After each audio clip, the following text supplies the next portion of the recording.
संत श्री अच्युतानंद दास एक ऐसा नाम जिन्हें लोग उनके द्वारा की गई भविष्यवाणियों के लिए जानते हैं। उनकी भविष्यवाणियों को पढ़कर ऐसा लगता है जैसे उन्होंने भविष्य को आज से कई साल पहले ही देख लिया था। वह भूत, भविष्य एवं वर्तमान में होने वाली घटनाओं को एक साथ देख सकते थे और अपनी इसी शक्ति और ज्ञान के बल पर उन्होंने एक पुस्तक लिखी जिसका नाम भविष्य मालिका है। भविष्य मालिका पुस्तक के कई अलग अलग भाग हैं जिसमें की गई भविष्यवाणियां 100% सत्य हुई हैं और आगे भी सत्य होना निश्चित है। उन्होंने अपनी भविष्यवाणियों में बताया है कि कल की अवतार कब होगा, दुनिया के अंत के पहले क्या स्थिति होगी, दुनिया का अंत कैसा होगा, भारत का अंतिम राजा कैसा होगा, चीन की स्थिति क्या होगी, अमेरिका और रूस की स्थिति क्या होगी, भारत की क्या स्थिति होगी, तीसरा विश्व युद्ध कैसे लड़ा जाएगा और इसके बाद कैसे पुनः संसार का विनिर्माण होगा। इन सभी बातों पर उन्होंने बहुत सी महत्वपूर्ण भविष्यवाणियां की हैं। लेकिन विडंबना देखिए कि हम लोग नास्ट्रेदामस, बाबा वेंगा आदि विदेशी लोगों की भविष्यवाणियों को सुनते हैं, लेकिन अपने ही देश के महान संतों की भविष्यवाणियों के बारे में हमें कुछ नहीं पता। नमस्कार दोस्तों, स्वागत है एक बार फिर से आपके YouTube चैनल रहस्य दुनिया हिंदी पर। आज के इस वीडियो में हम महान संत अच्युतानंद महाराज द्वारा लिखित पुस्तक भविष्य मालिका की भविष्यवाणियों की चर्चा करेंगे। ये वीडियो बहुत ही स्टडी करने के बाद बनाया गया है, क्योंकि दोस्तों इस पुस्तक की कोई भी कॉपी हिंदी या अंग्रेजी में उपलब्ध नहीं है, उड़िया भाषा में है, जिसे हम हिंदी में ट्रांसलेट करके आपके सामने प्रस्तुत कर रहे हैं। इसलिए वीडियो को एंड तक जरूर देखना और चैनल पर न्यू आए हैं तो प्लीज चैनल को सब्सक्राइब करके साथ में घंटी वाला बेल आइकन भी दबा दें, ताकि ऐसे ही न्यू वीडियो का नोटिफिकेशन आपको सबसे पहले मिल सके। तो चलिए दोस्तों वीडियो को स्टार्ट करते हैं। आज से लगभग 600 वर्ष पूर्व 15वीं और 16वीं शताब्दी के बीच में उड़ीसा में वैष्णव समुदाय के एक बहुत ही महान संत अच्युतानंद महाराज जी हुए थे और उसी समय उनके समकालीन 5 और भी संत थे। इन सबको मिलाकर पंचसखा कहा जाता था। भविष्यवाणियां करके उन्होंने एक बुक लिखी जिसे अच्युतानंद मालिका के नाम से जाना जाता है, जिसमें उन्होंने सनसनीखेज भविष्यवाणियां की हैं। उनकी भविष्यवाणियां नास्ट्रेदामस की तरह नहीं है कि किसी को भी समझ नहीं आए। शायद आप जानते होंगे कि नास्ट्रेदामस की भविष्यवाणियों की भाषा समझ नहीं आती है। नास्ट्रेदामस की भविष्यवाणियां छंदों के रूप में होती हैं, जिन्हें क्वाट्रेन कहा जाता है, लेकिन इनको पढ़कर कुछ भी समझ नहीं आता है। जब कोई घटना घट जाती है तो लोग कहने लगते हैं कि देखो नास्ट्रेदामस ने तो ऐसा बोला था, लेकिन संत अच्युतानंद दास जी ने बिल्कुल क्लियर कट और सीधा और साफ भाषा में भविष्यवाणियां की हैं। इस पुस्तक में बहुत सी भविष्यवाणियां हैं, लेकिन कुछ महत्वपूर्ण भविष्यवाणियों को ही आज के इस वीडियो में हम जानेंगे। इनकी भविष्यवाणियों को हम 3 श्रेणी में बांटकर देख सकते हैं। पहली श्रेणी में कलयुग के अंत की शुरुआत कैसे होगी, उसके लक्षण क्या क्या होंगे। दूसरी श्रेणी में जब संसार का अंत शुरू होगा तो क्या क्या होगा, कल की अवतार कहाँ पैदा होंगे, किस तरीके से विश्व का अंत होगा। और तीसरी प्रकार की उनकी भविष्यवाणियां राजनीति से संबंधित हैं, जिसमें उन्होंने भारत, अमेरिका, रूस, चीन आदि देशों के बारे में बताया है और साथ ही साथ उड़ीसा के बारे में भी बहुत कुछ उन्होंने अपनी भविष्यवाणियों में लिखा हुआ है।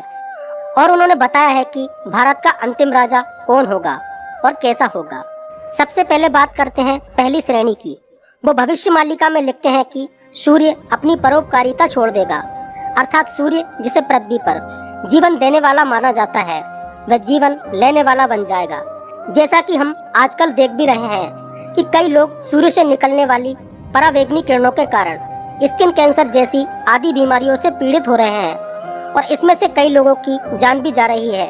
वह लिखते हैं कि एक समय ऐसा आएगा जब लोग भगवान को भूल जाएंगे, अच्छे कर्मों को भूल जाएंगे और तो और भगवान के भक्तों और धर्म का मजाक उड़ाने लग जाएंगे।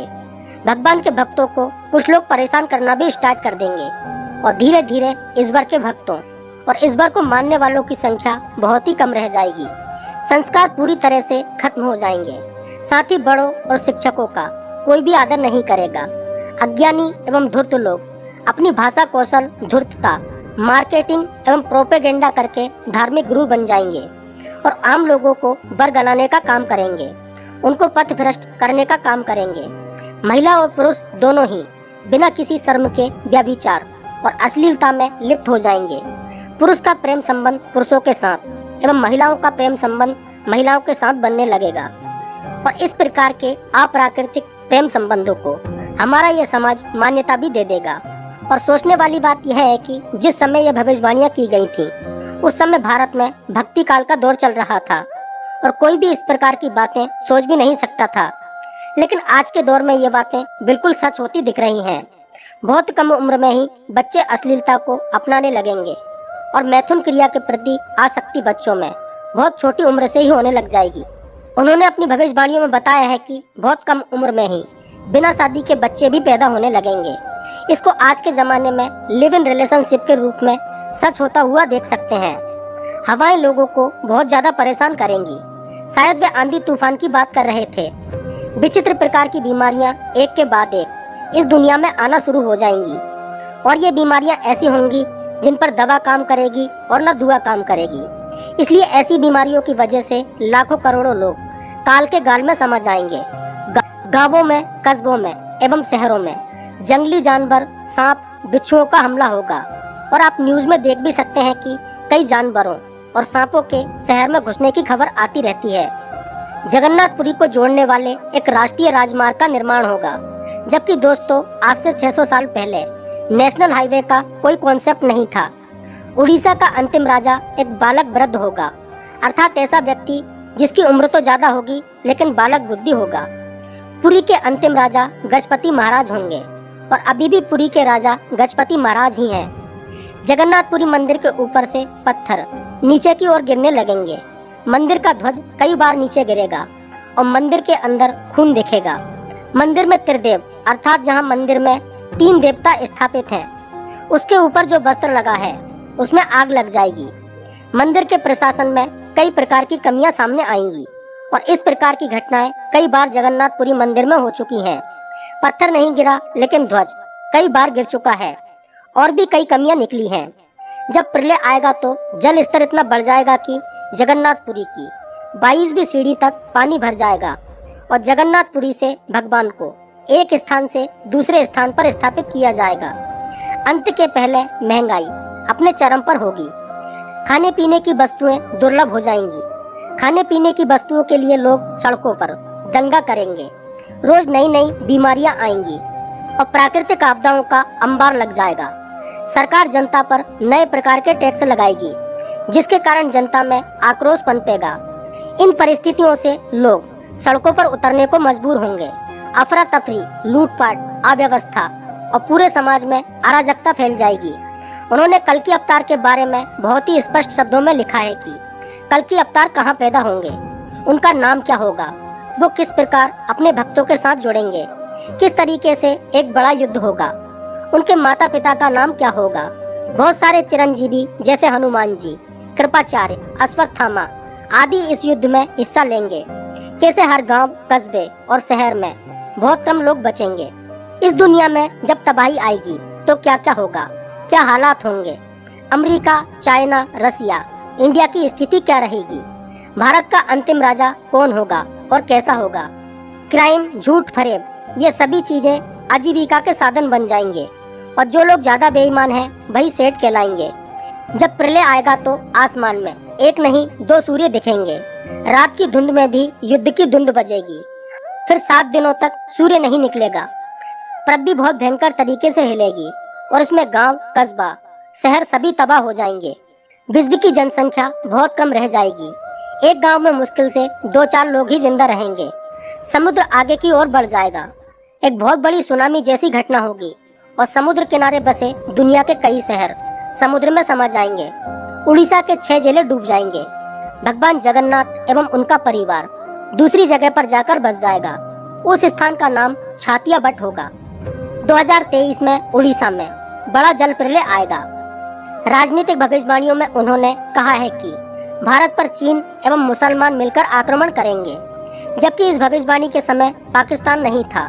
हो सकता है पाकिस्तान और चीन मिलकर भारत पर आक्रमण करें और ये युद्ध काफी दिनों तक चलेगा। 2024 में बहुत बड़ी त्रासदी आएगी जिसमें लाखों करोड़ों लोग मारे जाएंगे। मालिका के अनुसार कल्कि अवतार संबल ग्राम में होगा।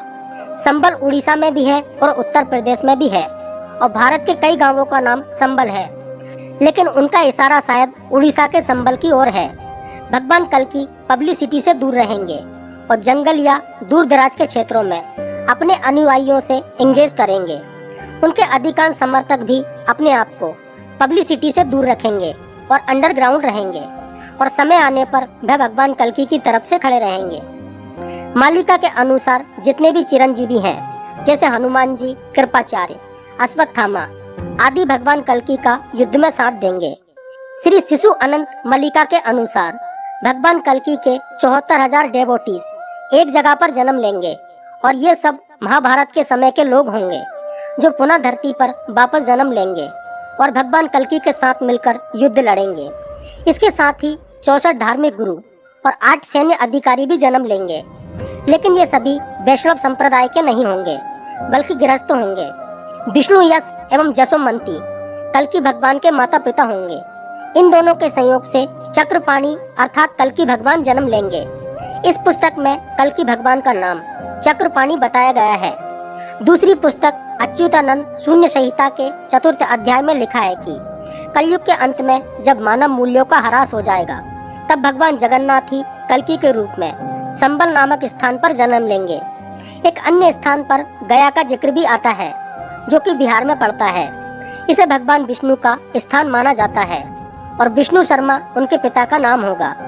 भगवान कल्कि का नाम चक्रधर होगा। बचपन में उन्हें बहुत सी दिक्कतों का सामना करना पड़ेगा, लेकिन अंत में वह इस अंधकार को चीरकर पृथ्वी पर बचे लोगों को निराकार मंत्र देंगे। अगाथा भविष्य मालिका के अनुसार, जो कि भविष्य मालिका का एक भाग है, के अनुसार जो भी लोग इस घोर कलयुग में धर्म के रास्ते पर चलने वाले हैं, वे जान ले कि चक्रधर ही कल्कि अवतार होंगे। इसका मतलब कि भगवान कल्कि का जन्म चक्रधर के रूप में होगा। भविष्य मालिका की माने तो कलयुग के अंत की शुरुआत हो चुकी है और भगवान कल्कि भी जन्म ले चुके हैं। यदि भविष्य मालिका की माने तो भगवान कल्कि अपनी शक्तियों से इस विश्व में एक युद्ध की परिस्थिति पैदा करेंगे और ये युद्ध अच्छे और बुरे लोगों के बीच होगा, अर्थात अच्छाई एवं बुराई के बीच। इस युद्ध की विभीषिका सबको झेलना पड़ेगी। लोग कीट पतंगों की तरह मरेंगे और लोग इतने त्रस्त हो जाएंगे कि त्राही माम करेंगे और किसी अवतार के अवतरित होने की प्रार्थना करेंगे, अर्थात गुहार लगाएंगे। और यही वह समय होगा जब कल्कि भगवान अपने आप को लोगों के समक्ष प्रस्तुत करेंगे। एक भयंकर युद्ध होगा और इसके बाद विश्व की जनसंख्या 64 करोड़ रह जाएगी, अर्थात आज के हिसाब से केवल 7-8% लोग ही बचेंगे और इसमें से भी 33 करोड़ लोग भारत में रहेंगे, बाकी 31 करोड़ पूरे विश्व में रहेंगे। मतलब भारत में भी 100 करोड़ लोगों को मरना पड़ेगा। ये मरने वाले वह लोग होंगे जो धर्म के रास्ते पर नहीं है, अधर्म के रास्ते पर हैं, जो लोग बंगला गाड़ी बनाने में इतने मग्न है कि मानव मूल्यों को उन्होंने छोड़ दिया है। इस युद्ध के बाद जब विश्व की जनसंख्या बहुत कम रह जाएगी, तब इस विश्व का भगवान कल्कि पुनर्निर्माण करेंगे। इसके बाद 1000 वर्षों तक शांति बनी रहेगी। यदि भविष्य मालिका की माने तो अमेरिका का भी बहुत सा हिस्सा जलमग्न हो जाएगा और रूस पूरी तरह से हिंदू राष्ट्र बन जाएगा। चीन तबाह हो जाएगा और कई भागों में विभक्त हो जाएगा। भारत का अंतिम राजा ऐसा होगा जिसकी कोई संतान नहीं होगी, मतलब कि वह संतान विहीन होगा और एक योगी पुरुष होगा। क्या उनका इशारा नरेंद्र मोदी की ओर था, क्योंकि उनकी भी कोई संतान नहीं है, या फिर वह योगी आदित्यनाथ की बात कर रहे थे क्योंकि वह भी योगी पुरुष है और उनकी भी कोई संतान नहीं है, या फिर भविष्य मालिका का इशारा किसी और व्यक्ति की ओर है जिसके बारे में हमें जानना जरूरी है। भविष्य मालिका की माने तो ये दुनिया अपने अंतिम पड़ाव पर पहुंच चुकी है। इसमें लिखा है कि 2025 के बाद का समय एक विभीषिका के समान होगा। तो दोस्तों, ये थी भविष्य मालिका पुस्तक की कुछ महत्वपूर्ण भविष्यवाणियाँ। आप इन भविष्यवाणियों के बारे में क्या सोचते हैं? आपकी राय हमें कमेंट सेक्शन में जरूर बताना। और यदि वीडियो अच्छा लगा हो तो प्लीज वीडियो को लाइक करें, दोस्तों के साथ शेयर करें और चैनल को सब्सक्राइब करें। मिलते हैं नेक्स्ट वीडियो में किसी ऐसे ही टॉपिक के साथ। तब तक के लिए बाय बाय, धन्यवाद।